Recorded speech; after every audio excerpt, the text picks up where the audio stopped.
ಸಾರ್ವಜನಿಕ ಶಿಕ್ಷಣವನ್ನು ಉಳಿಸಬೇಕು ಹಾಗೂ ಕೆಪಿಎಸ್ ಮ್ಯಾಗ್ನೆಟ್ ಯೋಜನೆಯ ಹೆಸರಿನಲ್ಲಿ 40,000ಕ್ಕೂ ಹೆಚ್ಚು ಸರ್ಕಾರಿ ಶಾಲೆಗಳನ್ನು ಮುಚ್ಚುವ ಸರ್ಕಾರದ ಕ್ರಮಕ್ಕೆ ವಿರುದ್ಧವಾಗಿ ರಾಜ್ಯವ್ಯಾಪಿ ಹೋರಾಟಕ್ಕೆ ಮುನ್ನಡೆಯಬೇಕು ಅಂತ ನಗರದ ಹೇಮಾವತಿ ಪ್ರತಿಮೆ ಮುಂಭಾಗ ಅಖಿಲ ಭಾರತ ಪ್ರಜಾಸತ್ತಾತ್ಮಕ ವಿದ್ಯಾರ್ಥಿ ಸಂಘಟನೆ ತನ್ನ 72ನೇ ಸಂಸ್ಥಾಪನಾ ದಿನದ ಹಿನ್ನೆಲೆಯಲ್ಲಿ ಕರೆ ನೀಡಿತು.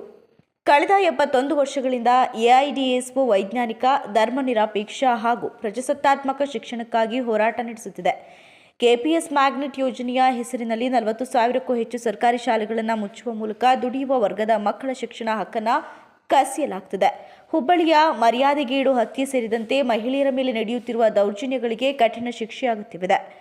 ಉನ್ನವ ಪ್ರಕರಣದ ತೀರ್ಪು ಕಾನೂನು ವ್ಯವಸ್ಥೆಯ ಮೇಲೆ ಪ್ರಶ್ನೆ ಎತ್ತಿದೆ ಅಂತ ಹೇಳಿದ ಅವರು, ಪರಿಸರ ಹಾಗೂ ಜನಹಿತ ವಿರೋಧಿ ನೀತಿಗಳ ವಿರುದ್ಧ ರಾಷ್ಟ್ರವ್ಯಾಪಿ ಹೋರಾಟ ರೂಪಿಸಬೇಕು ಅಂತ ಸುಭಾಷ್ ಬೆಟ್ಟದ ಕೊಪ್ಪ ಕರೆ ನೀಡಿದರು. ನಾವು ಎಐಡಿಎಸ್ಒ ವಿದ್ಯಾರ್ಥಿ ಸಂಘಟನೆಯಿಂದ ಇವತ್ತು ಇಡೀ ದೇಶದಾದ್ಯಂತ ನಮ್ಮ ಎಐಡಿಎಸ್ಒ ವಿದ್ಯಾರ್ಥಿ ಸಂಘಟನೆಯ 72ನೇ ಸಂಸ್ಥಾಪನಾ ದಿನವನ್ನು ನಾವು ಅಬ್ಸರ್ವ್ ಮಾಡ್ತಾ ಇದ್ದೀವಿ. ಇಲ್ಲಿ ನಾವು ಮೇಯ್ನಾಗಿ ಏನು ಕರ್ನಾಟಕದಲ್ಲಿ ಇವತ್ತು ಕೆಪಿಎಸ್ ಮ್ಯಾಗ್ನೆಟ್ ಹೆಸರಲ್ಲಿ ಸ್ನೇಹಿತರೆ ಇವತ್ತು 40,000ಕ್ಕೂ ಹೆಚ್ಚಿಗೆ ಶಾಲೆಗಳನ್ನ ಇವತ್ತು ಮುಚ್ಚಾಕಕ್ಕೆ ಹೋಗ್ತಾ ಇದ್ದಾರೆ. ಆ ಪಾಲಿಸಿನ ಇವತ್ತು ವಾಪಸ್ ತಗೋಬೇಕು. ನಮ್ಮೂರಲ್ಲಿ ಅಂದರೆ ನಮ್ಮೂರ ಶಾಲೆ ಉಳಿಬೇಕು. ಒಂದೇ ಒಂದು ಶಾಲೆನೂ ಕೂಡ ಸರ್ಕಾರಿ ಶಾಲೆನ ಮುಚ್ಚಬಾರ್ದು ಅಂತೇಳಿ ಆಗ್ರಹಿಸ್ತಾ ಇದ್ದೀವಿ. ಅದ್ರ ಜೊತೆಗೆ ಏನು ಹುಬ್ಬಳ್ಳಿಲಿ ಒಂದು ಘನಘೋರ ಕೃತ್ಯ ಆಯಿತು. ಗರ್ಭಿಣಿ ಹೆಣ್ಮಕ್ಳನ್ನೇ ಇವತ್ತು ಮರ್ಯಾದೆ ಹತ್ಯೆಗೇಡು ಅಂತ ಮಾಡಿದ್ರು ಜಾತಿ ಹೆಸರಲ್ಲಿ. ಇವತ್ತು ಅಲ್ಲಿ ಯಾರು ಈ ಕೃತ್ಯಕ್ಕೆ ಒಳಗಾಗಿದ್ದಾರೆ ಅವ್ರಿಗನ್ನ ಈ ಕೂಡಲೇ ಬಂಧಿಸಬೇಕು.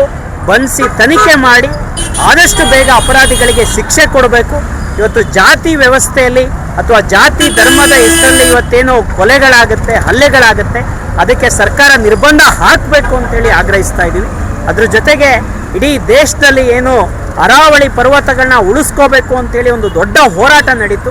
ಏನು 100 ಅಡಿಗಿಂತ ಕಡಿಮೆ ಇರುವಂಥ ಪರ್ವತಗಳನ್ನ ಗಣಿಗಾರಿಕೆಗೆ, ರಿಯಲ್ ಎಸ್ಟೇಟ್ಗೆ, ಕಾರ್ಪೊರೇಟ್ ಮಾಫಿಯಾಗೆ ಏನು ಕೊಡಕ್ಕೆ ಮುಂದೆ ಹೋದ್ರು, ಅದನ್ನು ಮಾಡಬಾರ್ದು.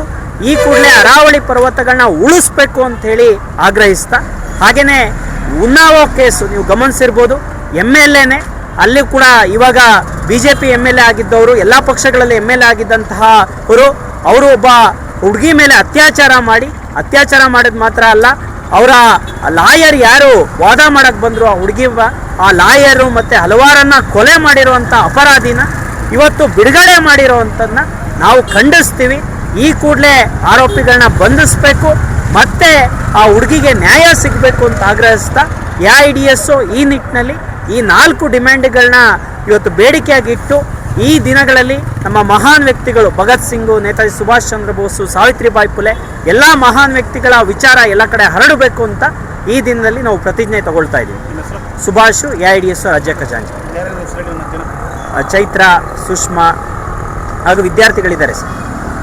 ಈ ಕಾರ್ಯಕ್ರಮದಲ್ಲಿ ಜಿಲ್ಲಾಧ್ಯಕ್ಷ ಚೈತ್ರ, ಕಾರ್ಯದರ್ಶಿ ಸುಷ್ಮಾ, ಕಾರ್ಯಕರ್ತರಾದ ಚಂದ್ರಶೇಖರ್, ಧನಂಜಯ್, ರಾಕೇಶ್, ಶಿವಲಿಂಗ, ನಾಗಿನಾ ಬಾನು ಸೇರಿದಂತೆ ವಿವಿಧ ಕಾಲೇಜುಗಳ ವಿದ್ಯಾರ್ಥಿಗಳು ಭಾಗವಹಿಸಿದರು.